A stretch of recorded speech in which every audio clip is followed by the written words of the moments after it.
Senior analyst Aneek नाजिर साहब भी हमारे साथ मौजूद हैं, उनसे भी बात कर लेते हैं। नाजिर साहब, बहुत शुक्रिया आपके वक्त का। दो बड़े केसेस में सजाएं तो हो चुकी हैं। आज तोशाखाना का फैसला भी जो है वो आ गया। इसके बाद 190 मिलियन पाउंड का केस है, इद्दत में निकाह का केस है, उसमें भी डेफिनेटली वो मुंतकी अंजाम को पहुंचेंगे। क्या आने वाले दिनों में आप सूरत हाल देख रहे हैं? बड़ी मुश्किल है जी इनके लिए, क्योंकि इन्होंने, जैसा कि जी हमारे इन्होंने बेसिकली जो एक एंटी स्टेट प्रोपेगेंडा किया, इन लोगों ने झूठ का एक तलिस्म बनाया। इन लोगों ने सरकारी अफसरान के नाम लेकर ऑनलाइन उनके घरों के पते नशर कर दिए। इन लोगों ने बलवे की और फसाद की अपीलें की। इन लोगों ने, जिसका क्लाइमैक्स फिर हमने 9 मई को देखा। तो जाहिर है कि ये इस तरह कुछ, दुनिया की कोई रियासत इस तरह की बगावत बर्दाश्त नहीं करती है। और तारीख अगर आप देखें तो सल्तनतें इस तरह की इबरतनाक मिसालों से भरी पड़ी हैं। ताकत के खेल में नाकाम बगावत से बड़ा दूसरा जुर्म होता ही कोई नहीं है। मैं बार बार गुजारिश करता हूँ, पाकिस्तान तो बड़ा खुला डोला मुल्क है जहाँ पे इनकी अभी तक ये कानूनी बाकी आपका ये तकाजे पूरे हो रहे हैं। मुख्तलिफ किस्म के केसेस ला के अभी तक इनको बड़ी छूट है। अगर ये कोई आमरीत होती चीन की तरह की, यूएई की तरह की या सऊदी अरब की तरह की, जहाँ पे रियासत पे इस तरह से बलवा बगावत किया जाता, तो अब तक तो ये बहुत पहले ये सब कुछ हो चुका होता। और अगर कोई जमहूरी मुल्क अमेरिका या बरतानिया की तरह होता, वहां भी अगर आप रियासत पे इस तरह की मुनज़्ज़म बगावत की कोशिश करेंगे तो वहां भी वो बाकी तमाम जो आप कहिए रूटीन मैटर्स से हटकर बड़ी स्पीडी ट्रायल में उस तरह के लोगों को हमेशा से बरतनाक सजाएं दी जाती है। यहाँ भी वही उसी तरह की बात हम मनाजिर देख रहे हैं। लेकिन ये जो बुशरा बीबी का, ये भी याद रखिए कि इमरान खान जब बानी पीटीआई को जब गिरफ्तारी के लिए जमान पार्क जब एक टीम गई थी, तो बुशरा बीबी की एक डायरी जो है वो जो जो लोग गए थे ऑफिशियल्स, उनके हाथ लगी थी। और उस डायरी में बहुत कुछ लिखा था, बहुत सारे एतराफ थे, बहुत सारे मामलात थे। तो जाहिर है कि वो भी, उनसे भी बहुत सारे क्लूज मिले। और उसके बाद जो इन्वेस्टिगेशन, जब जुर्म किया हुआ है, सबके सामने है कि जुर्म किया हुआ है, तो अब इसमें किसी को क्या हैरत है? मतलब ये कि जिसने वो घड़ी खरीदी है वो बंदा, उसके बयानात क्या, उसके इंटरव्यूज तक मौजूद हैं, रसीदें मौजूद हैं, हर चीज मौजूद है। इन्होंने बेसिकली, आप यूं कहिए कि ये बुशरा बीबी जो शरीक हयात जिस तरह से बनाया, जिस वजह से बनाया, वो भी एक सबके सामने है। अब जाहिर है कि उनको कीमत देनी है। ये तो नहीं हो सकता कि मीठा मीठा हाँ हाँ कड़वा कड़वा थू थू। बुशरा बीबी ने अगर वो पूरी हुकूमत का, इनकी पार्टी संभाली, इनके हुकूमत पंजाब के मामलात को चलाया, इनके तमाम दोस्तों को जो बानी पीटीआई के, उनको साइड पे किया और अपने खानदान को मुसल्लत कर दिया पूरी हुकूमत पर, पूरी रियासत पर, पूरी पार्टी पर, तो जाहिर है कि अब वो जो उसकी कॉन्सिक्वेंसेज हैं वो भुगतने में, वो प्राइस पे करने में बुशरा बीबी को अब ये प्राइस पे करनी होगी। ये अलग बात है कि जो सजाएं सुनाई गई हैं, क्या ये एग्जैक्टली 14 साल पूरे होंगे या 10 साल पूरे होंगे या नहीं। अभी एक कानूनी मामलात है, आईनी मामलात हैं, ये लंबे चलेंगे। लेकिन इसका जो असल मकसद है, यानी कि इलेक्शन से पहले इस वक्त ये सजाएं सुनाना, ये रियासत की तरफ से रद्द अमल है जो झूठे प्रोपेगेंडे का, झूठे तलिस्म का, झूठी अफवाहों का, जो बानी पीटीआई के अपने सपोर्ट बेस की जानिब से जिस तरह के लोग जो दावे कर रहे थे कि हम जीत गए हैं वगैरह वगैरह, ये उनके जवाब हैं। ये झूठों का मुंह बंद किया गया है। आज आज इन केसेस के बाद जरूरी है कि साकिब निसार को बुलाया जाए, साकिब निसार से पूछा जाए कि इस आदमी को तुमने सादिक और अमीन का, यानी ये इसको करार ठहराया था, वो आदमी क्या निकला। यानी वो तमाम लोग जिन्होंने इसको लॉन्च किया, उन पे भी उतनी ही जिम्मेदारी आती है। आपके सामने है कि ये तो एक घड़ी का केस है जो हमारे सामने है। लेकिन इसको मत भूलिए कि सऊदीया जब ये यूनाइटेड नेशंस के एक इजलास में शिरकत के लिए गए और न्यूयॉर्क में इन्होंने हमारे दफ्तर खारजा के अफसरान की एडवाइस के बावजूद इन्होंने मलेशिया और तुर्की के साथ मिलकर एक मंसूबों का ऐलान किया, एक न्यूज चैनल का ऐलान किया, अपने अरब मेजबानों को इन्होंने नाराज किया और उन्होंने अपना जहाज वापस मंगवा लिया। इससे ज्यादा सुखी और इससे ज्यादा तौहीन वो क्या कर सकते थे जो उन्होंने की। तो इन्होंने खारजा ताल्लुकात का भी बेड़ा गर्क किया। और उसके बाद इन्होंने फिर टर्किश प्रेसिडेंट को ये बताया कि सऊदी हुकाम नाराज हैं उस फैसले से। टर्किश प्रेसिडेंट ने मलेशिया में जाके पाकिस्तान को एम्बेरस किया, हमारे अरब दोस्तों को एम्बेरस किया। तो ये डिजास्टर था, बहुत बड़ा डिजास्टर था। इस मंसूबे को चलाने वाले, इसको लाने वाले, इसको मुसल्लत करने वाले, ज़ाहिर है कि उन पर भी जिम्मेदारी आयद होती है।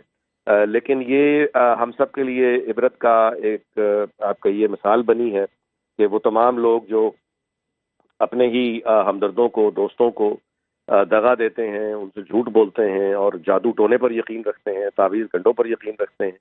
और जो जो लोग ये समझते हैं कि उनके लिए अलावा चॉइस कोई नहीं होती, ये फखर से कहा करते थे कि मेरे मेरे अलावा आप कोई चॉइस नहीं। और ये बातें करने वाले ये इबरत का निशान बनते हैं हम सब के लिए, तारीख के तालिब इल्म, हर तारीख के और सियासत के तालिब इल्म के लिए आज का दिन और ये फैसले जो हो रहे हैं इसमें बहुत दर्द भरे सबक हैं।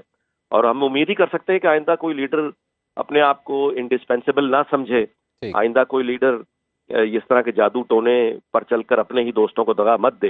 नाजिर आइंदा साहब, ये कोई लीडर फरमाइएगा कि जो फैसले के हवाले से डेफिनेटली आईनी और कानूनी माहरीन हैं उनका व्यू पॉइंट सामने आएगा, उस पर भी मजीद बात होगी। लेकिन अभी पीटीआई की जानिब से एक तासुर ये दिया जा रहा है कि शायद ये फैसले, इसमें कानूनी सुकम बहुत ज़्यादा मौजूद हैं, ये हायर कोर्ट्स में जाएंगे तो ये फैसले ख़त्म हो जाएंगे। इस तरह की चीज़ें अभी कल से, जब से ये फैसला आया साइफर का और आज तोशा खाना का आया, तो अब ये चीज़ें जो है वो कही जा रही हैं। आप इस बारे में क्या कहते हैं? जी बिल्कुल, वो तो कहेंगे, यही कहेंगे। ये जज बशीर साहब जिन्होंने ये फैसला सुनाया है, इनके पहले के भी फैसले आपके सामने हैं और वो फैसले किस तरह से करवाए गए वो भी सबके साथ, मतलब एक बातें तो उस हवाले से भी हो रही हैं, बातें इस हवाले से भी होंगी। बातों से कुछ नहीं होता, action speak louder than word. असल में जो एक्शन है, जो इलेक्शन से पहले जो एक्शन होना था, सियासी तौर पर जो सबक देना था या जो पैगाम देना था, वो काम हो गया। अब उसके बाद आप, मतलब जाहिर है कि अब इलेक्शन होंगे, सबको पता है कि किसकी हुकूमत बनेगी, उसके बाद ये आईनी और कानूनी मामला हैं, ये चलते रहेंगे। लेकिन जो मैसेज असल में पहुंचाना था पूरी कौम को, पूरी दुनिया को, वो बता दिया गया है कि ना तो इनके पास जाके किसी आला शख्सियत ने मुलाकात की है, ना इनको मुल्क से बाहर जाने की कोई ऑफर दे रहा है, ना ही इनसे कोई, अब इनके पास निकलने का सीधा रास्ता ये है कि ये अगर तो चाहते हैं कि इनको कोई इस तरह का रिलीफ मिले, तो बानी पीटीआई को एक यानी एतराफ करना होगा अपने तमाम झूठ जो उन्होंने बोले, उन्हें एतराफ करना होगा कि उन्होंने जिस तरह से तलिस्म से काम लिया, उन्हें एतराफ करना होगा अपनी गलतियों का, उन्हें एतराफ करना होगा 9 मई को जो उन्होंने किया, उससे तौबा करनी होगी, माफी मांगनी होगी। उसके बाद अगर वो कोई किसी तरह का रिलीफ की अगर तवक्को करें तो मुमकिन है उनको मिल जाए। लेकिन जिस तरह झूठ के तलिस्म पे वो आज तक खड़े हैं, ये झूठ बोल के और रियासत से लड़ने के जो दावे हैं, उनके साथ ये इस हाल पे पहुंचे हुए हैं। और मुझे इनके लिए दूर दूर तक कोई रिलीफ नजर नहीं आती जब तक ये अपने जराइम का एतराफ नहीं करते और बाज़ाब्ता तौर पर अपने सपोर्टर्स से और पूरी कौम से माफी नहीं मांगते। नाजिर साहब, इलेक्शन बिल्कुल सर पे हैं। अब इलेक्शन से पहले ये फैसले आ जाना और सजाएं हो जाना, सिंपथी वोट गेन करने की डेफिनेटली कोशिश की जाएगी पीटीआई की जानिब से। किस हद तक आप समझते हैं कि वो कामयाब होंगे इसमें? वो कोशिश करते रहे, उनकी हर कोशिश उसी तरह से नाकाम होगी जिस तरह से उनकी हर कोशिश आज तक नाकाम रही है। सिंपथाइजर्स जो हैं वो इस सजा के से पहले भी जो उनके सिंपथाइजर्स थे, वो उनका बहरहाल एक वोट बैंक है, वो अपनी जगह इंटैक्ट रहेगा। जो इनके सिंपथाइजर्स थे वही हैं, लेकिन ये कि इन फैसलों के नतीजे में कुछ नए सिंपथाइजर्स पैदा हो जाएंगे, मुझे इससे इत्तेफाक नहीं है। ना ही कोई ऐसी वेव चलने का इनका इम्कान है, ना ही इनकी पार्टी की कोई तंजीम, कोई तंजीम इनकी मौजूद नहीं है। कोई हलकों में इनके लोग आपस में लड़ रहे हैं। इनके तो पोलिंग, पहले तो ये कि उम्मीदवार ही दस्तयाब नहीं होते, तो उम्मीदवार अगर हैं तो वो जो सारे के सारे आज़ाद हैं, उनके अपने, मतलब इनका हलकों में, इंतखाबी सियासत में इनका बहुत बुरा हाल है। और क्योंकि ये पहले भी जो इलेक्शन जीते थे, आपके इल्म में है कि वो बहुत से बड़े भाइयों की मदद से जीते थे, वो इनका काम कर रहे थे। इन्होंने तो अपना काम कभी करने पे ना अपनी पार्टी पे तवज्जो दी, ना इन्होंने कभी अपने गवर्नेंस पे तवज्जो दी थी। तो उसका नतीजा फिर वही होता है, दर्दनाक नतीजा जो हम देख रहे हैं। बाकी पार्टीज आपके सामने, इस मुल्क में दो मरकजी जो सियासत करती रही हैं पार्टीज, वो पाकिस्तान पीपल्स पार्टी है और पाकिस्तान मुस्लिम लीग नून है। उन दोनों पे इससे ज्यादा सख्त वक्त आए हुए हैं दोनों, लेकिन चूंकि वो पार्टीज मौजूद थी, आर्टिफिशियल नहीं थी, उनकी आवाम में जड़ें मौजूद थी, तो वो सख्त से सख्त हालात का मुकाबला करते हुए भी उनका वोट बैंक भी बरकरार रहा, उनकी पार्टी की तंजीम भी बरकरार रही, उनका स्ट्रक्चर बरकरार रहा।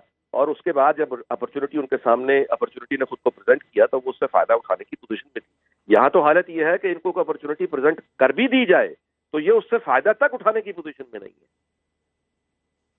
जी साहब, प्रेसिडेंट से यकीनन एक सेट हुआ है पाकिस्तान की अदालती तारीख में, पाकिस्तान की सियासी तारीख में, कि इस तरह के केसेस में सज़ाएं सुनाए जाना और साबित हो जाना वो केसेस, सियासी लिहाज से क्या इम्पैक्ट होगा इसका पाकिस्तान पर? जी, जैसा कि मैंने गुजारिश की है कि अब इनका इम्तहान ही यही है, ये कोई नया नहीं हम देख रहे। ये माजी में इससे कहीं ज्यादा सख्तियां बाकी सियासी पार्टियां झेल चुकी हैं, भुगत चुकी हैं। नवाज शरीफ पर जो इल्जाम था वो इससे कहीं घिनौना और कहीं भयानक इल्जाम था। मुशर्रफ के दौर में उस पर तैयारा साजिश केस बना था। और पूरा तैयारा हाईजैक करने की मुकदमा चला था, जिसकी सजा जो है वो या उम्र कैद होती है या सजाए मौत होती है। तो जुल्फकार अली भुट्टो की मिसाल हमारे सामने है, वो तो बहुत ही दर्दनाक अंजाम हुआ था। तो इससे ज्यादा सख्तियां आ चुकी हैं, इससे ज्यादा सख्तियां सियासी जमातों ने भुगती हैं, लेकिन चूंकि उनकी तंजीम थी, उनकी जड़ें थी, वो एक मैच्योर लीडरशिप थी, वो अपने हक में दोबारा हालात को करने में कामयाब हो गई। ठीक, हम पुरज़्म हैं आपको आगाह करने के लिए।